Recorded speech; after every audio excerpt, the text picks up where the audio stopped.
Hi, I'm John Molesky, host of Dialogue. We're on the set where we just concluded a taping for a program that I'll tell you how you can see in its entirety in just a moment. And this is, we've tagged this program, this taping, on to an all-day conference that took place here at the Wellesley Center today that was posing the question 18 months into what began as the Arab Spring and has, in some terminology, morphed into the Arab Awakening. Have women been marginalized in the process?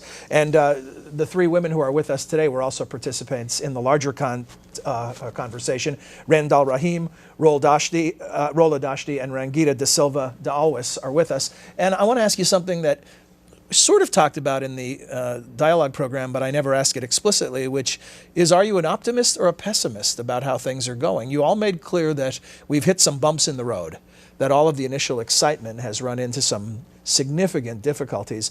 But I just want to ask you, are you optimistic or pessimistic? You start. And we'll pass to Rola for this one. I'm a realist. We call what's going on, the challenges that's confronting us. It's harsh challenges. We look forward to a positive and bright future, but it leads that we have to do a lot of work. It's not easy. The revolution is not over. The revolution comes with it triple the work that we used to be doing prior to the revolution as social activists, because we need to maintain the gains that we have made before and to build on it and get more gains. Rangita, Rend is successful in waiting to go last on this, so we'll have you go next. I think I'm also a realist. I would call myself a pragmatist. I'm looking at strategies to sustain the honor of the revolution.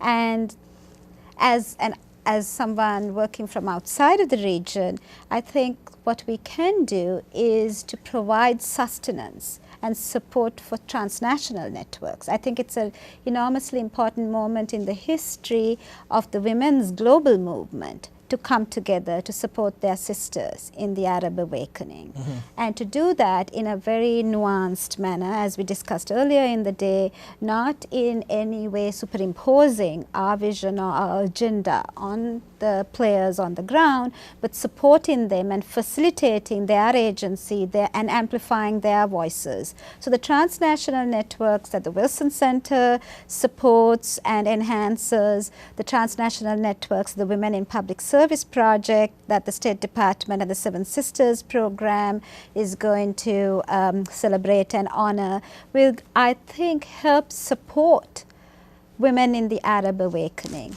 and help provide them with the kind of courage, the confidence, and the platform to amplify their voices and to enhance their rights. Sometimes when people think about it in terms of optimism or pessimism, it depends on how long a period you're living in. I'm not going to mince words, and I'm not going to be a diplomat. I think the beginning of the Arab Awakening, and I say we're still in the beginning, but so far it has not been good to women. Look at Egypt, look at Libya, look at Kuwait, which, fine, it wasn't really part of the Arab Awakening, but it was impacted. And wonderful people like Rola are no longer members of parliament. In fact, there are now no women in the Kuwaiti parliament.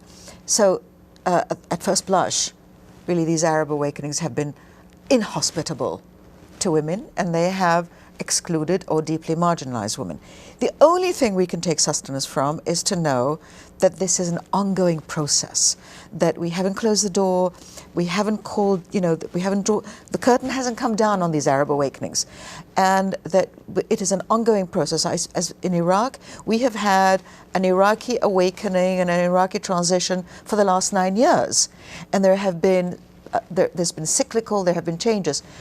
So what we can say is the beginning was inauspicious, but it's only the beginning, and there's more to come, many more chapters, many more scenes. But as the lady said, it means the challenges are huge, and we have to work even harder because we risk, or we have lost, some of the gains that we used to have before.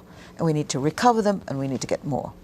If you would like to hear more valuable insights from our guests, come to the website, wilsoncenter.org, find the tab for the Dialogue television program, and you can click through and find the entire 30-minute discussion. Thanks.